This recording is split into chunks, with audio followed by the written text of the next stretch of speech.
The delusional fan base that follows her disrespected the WNBA players by saying she's going to go in that league and tear it apart. But they've got Caitlin Clark. These people are so disrespectful and so unknowledgeable and so stupid that it gives women's basketball a bad name. If you're a WNBA player, they were tremendously disrespected. Clark, another long three. She's back. Diana said it better. This kid's in for a rude awakening. Start second in a row, and Clark stays red hot. This kid's on the wrong team. She's got the wrong skill set to handle the physicality of that league. Three over Brianna Stewart. I think she talks a lot, so she deserves everything she gets because she gives it as good as she gets it. She's just not built for the physicality of this league. Clark nails it. Geno Auriemma sends a clear warning message to WNBA players who hate Caitlin Clark, while Fever coach breaks her silence on the league's handling of brutal on-court incidents. Caitlin Clark schafft sich Platz, beobachtet ihn. Sie hat wohl einen Schlag ins Auge bekommen. Oh, und Marina Mabrey, die habe ich verpasst. Idona, oh, die habe ich auch verpasst. From eye pokes to body checks, technical fouls to ejections, the tension between the Indiana Fever and Connecticut Sun has reached a boiling point. And now, legendary coach Geno Auriemma is setting the record straight about why Caitlin Clark keeps getting targeted on the court. Last year, the delusional fan base disrespected the WNBA players by saying she's going to go in that league and tear it apart. These people are so disrespectful and so unknowledgeable and so stupid. And Diana said it best. This kid's in for a rude awakening. This kid's on the wrong team. She's got the wrong skill set to handle the physicality of that league. She's just not built for the physicality of. Stay with us as we break down the shocking footage, analyze the controversial calls, and reveal what this means for the future of women's basketball.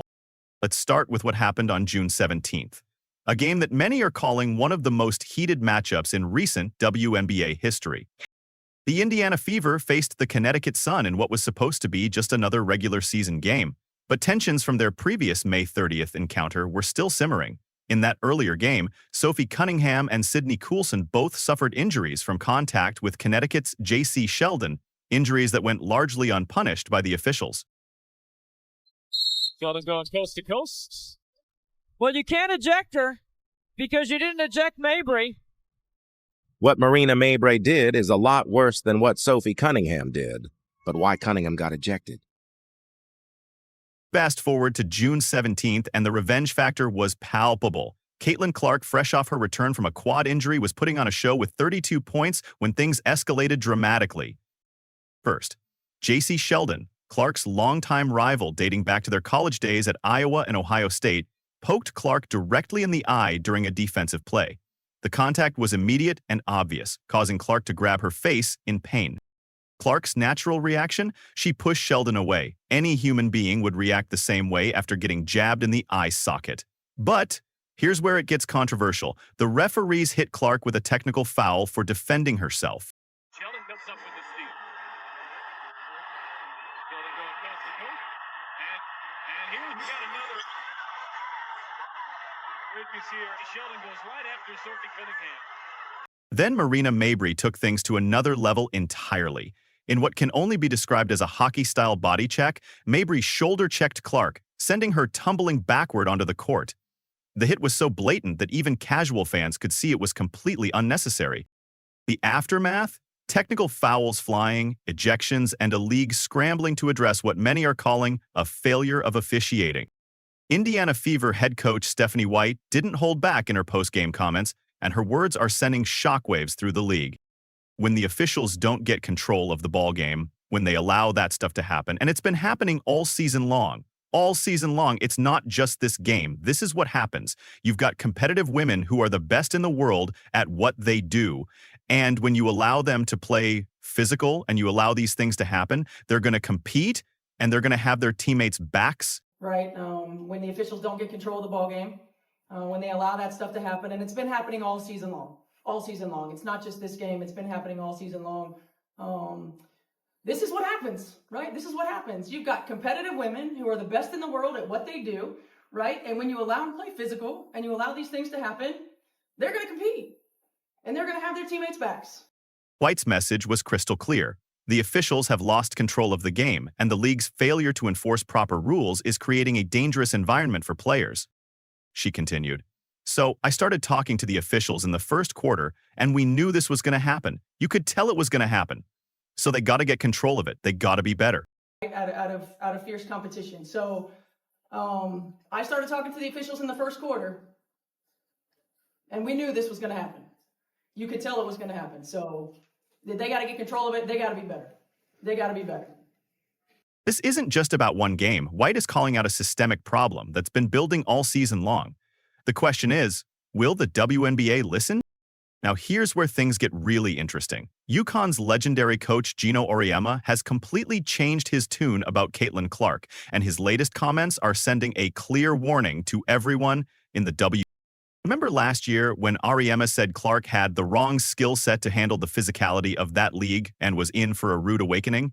Well, after Clark's Rookie of the Year performance and historic season, Auriemma is singing a very different tune. In his latest interview, Auriemma dropped this bombshell. People go, why is everyone beating up Caitlin Clark? Because she talks a lot of S on the court. That's what makes her good. So she's not like this angel walking out there and everybody else is beating her up. She has got a lot to say. How do you think Clark is handling this? I think she's handling great. I think she talks a lot and she gets a lot back.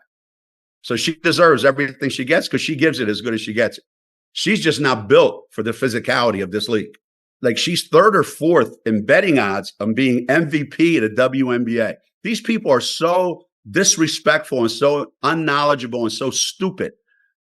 If you're a basketball player, but just a recreational golfer like Caitlin is, the delusional fan base that follows her disrespects the LPGA golfers by thinking she can go into this tournament and do anything. There are actually fans that think she can make birdies or even pars. These people are so disrespectful and so unknowledgeable. But here's the warning part. Auriemma is essentially telling WNBA players that their targeting of Clark isn't just about her trash talk. He's acknowledging that there's a huge target on this kid's back due to her looks, reputation, and the perceived disrespect from her fan base. The message is clear. Clark isn't going anywhere. She's proven she belongs, and the targeting needs to stop because it's not about basketball anymore, it's personal. Dave Portnoy from Barstool Sports didn't hold back either, calling out Auriemma's previous comments as potentially the worst take in the history of sports after Clark's dominant 32-point return performance. Clark's former Iowa coach Lisa Blutter is also weighing in with concrete solutions for the WNBA's physicality problem. Blutter told TMZ Sports that the league needs to fundamentally change how games are officiated. I think there needs to be more freedom of movement in our game, which means, yes, calling more fouls, which people don't like, but people will adjust. If we start calling more fouls and emphasize the rules, the players will adjust because they want to be on the floor. So physical, I think there needs to be more freedom of movement in our game, which means, yes, calling more fouls, which people don't like, but people will adjust. I mean, the players will adjust. If we start calling more fouls and emphasize the rules, the players will adjust because they want to be on. The WNBA has already started making adjustments. They upgraded Marina Mabrey's penalty to a flagrant 2 and issued fines. But many believe this is too little too late. Blutter believes that only immediate enforcement of foul calls will change the aggressive behavior targeting Clark and other players. She stated, I think that's the only way to change the behavior. And I think what's going to happen is more people are going to enjoy the game. And, I think that's the only way to change the behavior. And I think what's going to happen is more people are going to enjoy the game because there'll be higher scoring games and there'll be less, interactions between the players of, fighting and that sort of thing. I think people are going to get tired of that real fast. The question remains, is the WNBA ready to admit they have a problem and make the necessary changes? Let's not forget what this controversy is overshadowing, Caitlin Clark's absolutely historic rookie season. She became the WNBA Rookie of the Year with 66 out of 67 votes, set a single-season record with 337 assists, and became the first rookie since 2008 to make the All-1BA first team. She recorded the first 2 triple-doubles by a rookie in league history and led the league in assists per game at 8.4. These aren't just good numbers. They're record-breaking, league-changing statistics that prove Clark belongs at the highest level. But the targeting continues, and now we have coaches, former players, and analysts all calling for change. The spotlight is on the WNBA to protect its players and maintain the integrity of the game. Regional fan base that follows her disrespected the WNBA players. So there you have it. From Geno Auriemma's warning to the WNBA's Clark haters to Stephanie White's bold call-out of league officiating, this story is far from over. The question moving forward is simple. Will the WNBA step up and protect its players, or will we continue to see talented athletes like Caitlin Clark targeted with dangerous plays that have nothing to do with basketball? One thing's for certain, with Clark's talent, determination, and the growing support from coaches and analysts, the targeting might just backfire on those trying to intimidate her. Thanks for watching Sports Central. Like and subscribe for more breaking sports news, and let us know in the comments, do you think the WNBA needs to change its officiating? We'll see you next time.